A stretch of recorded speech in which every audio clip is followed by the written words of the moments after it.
साथियों, जय भीम, जय भारत, जय संविधान, नमो बुद्धाय। साथियों, ये मनुस्मृति के कुछ नंबर हैं, पेज नंबर, तो इसको मैं आपको सुनाता हूँ और साथ साथ आप पढ़ते जाना। ठीक है, पढ़ते रहना और समझते रहना, क्योंकि मैं बोल रहा हूँ तो सुनते भी रहना। मनुस्मृति की छोटी सी जानकारी और कुछ कानून।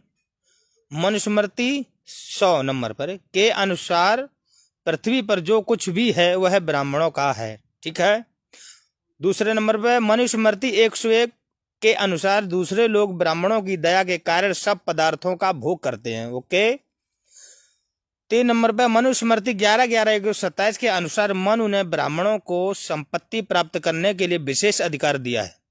वह तीनों वर्णों से बलपूर्वक धन छीन सकता है, अर्थात चोरी कर सकता है। ठीक है। 4 नंबर पे 4/165 4/166 के अनुसार जानबूझकर क्रोध से जो ब्राह्मण को तिनके से भी मारता है वह 21 जन्मों तक बिल्ली की योनि में पैदा होता है। ठीक है। 5वें नंबर पर मनुस्मृति 5 और 35 के अनुसार जो मांस नहीं खाएगा वह 21 बार पशु योनि में पैदा होगा। ओके।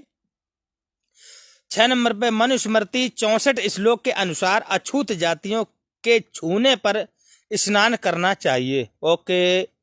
7 नंबर पर मनुस्मृति धर्म सूत्र 234 के अनुसार यदि शूद्र किसी वेद को पढ़ते सुन लें तो उनके कान में पिघला हुआ शीशा या लाल डाल देनी चाहिए। ओके। फिर उसके बाद 8 मनुस्मृति 8:21-22 के अनुसार ब्राह्मण चाहे अयोग्य हो उसे न्यायाधीश बनाया जाए, वरना राज्य मुसीबत में फंस जाएगा। इसका अर्थ यह है कि भूतपूर्व में भारत के उच्चतम न्यायालय के मुख्य न्यायाधीश श्री अतुलमज कबीर साहब को तो रखना ही नहीं चाहिए था। 9 नंबर मनुस्मृति 8/267 के अनुसार यदि कोई ब्राह्मण को दुर्वचन कहे तो वह मृत्युदंड का अधिकारी है। 10 नंबर पर मनुस्मृति 8/270 के अनुसार यदि कोई ब्राह्मण पर आक्षेप करे तो उसकी जीभ काटकर दंड दें। 11वें नंबर पर मनुस्मृति में 5/157 के अनुसार विधवा का विवाह करना घोर पाप है। विष्णु स्मृति में स्त्री को सती होने के लिए उकसाया गया है। 12 नंबर में मनुस्मृति में दहेज देने के लिए प्रेरित किया गया है। देवल स्मृति में तो किसी को भी बाहर देश जाने की मनाही है। 14 में मनुस्मृति में बौद्ध भिक्षु व मुंडे हुए सिर बालों को देखने की मनाही है। मनुस्मृति में 3/24-27 के अनुसार वही नारी उत्तम है जो पुत्र को जन्म दे। 16 में मनुस्मृति 35/5/247 के अनुसार पत्नी एक से अधिक पति ग्रहण नहीं कर सकती, लेकिन पति चाहे कितनी भी पत्नियां रखे। बोलो।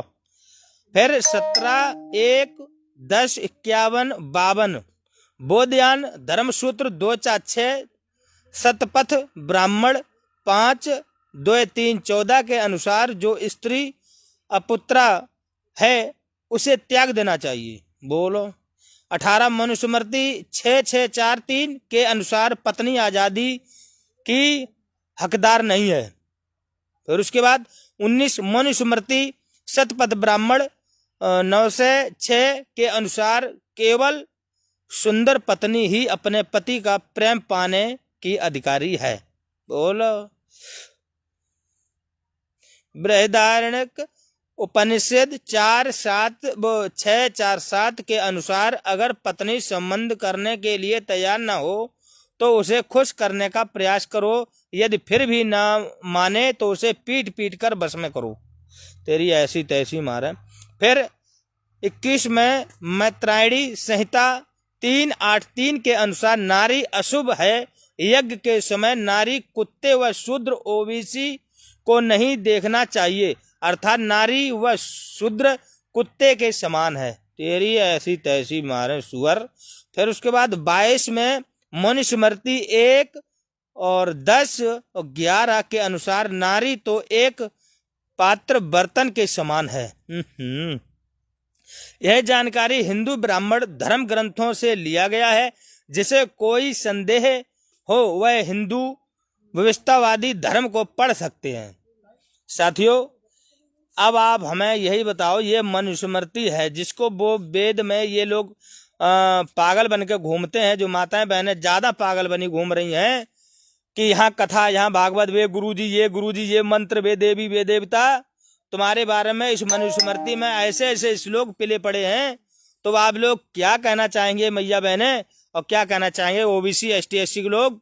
ये हमारा बहुजन समाज इस वीडियो के माध्यम से क्या हमें संदेश देना चाहते, क्या कमेंट करना चाहते, तो आप इज्जत के साथ करिए, क्योंकि यही चीज हम आपको टाइटल में भी दूंगा। इज्जत पढ़ सकते हैं और वीडियो पूरा सुन सकते हैं। तब तक के लिए भाइयों, जय भीम।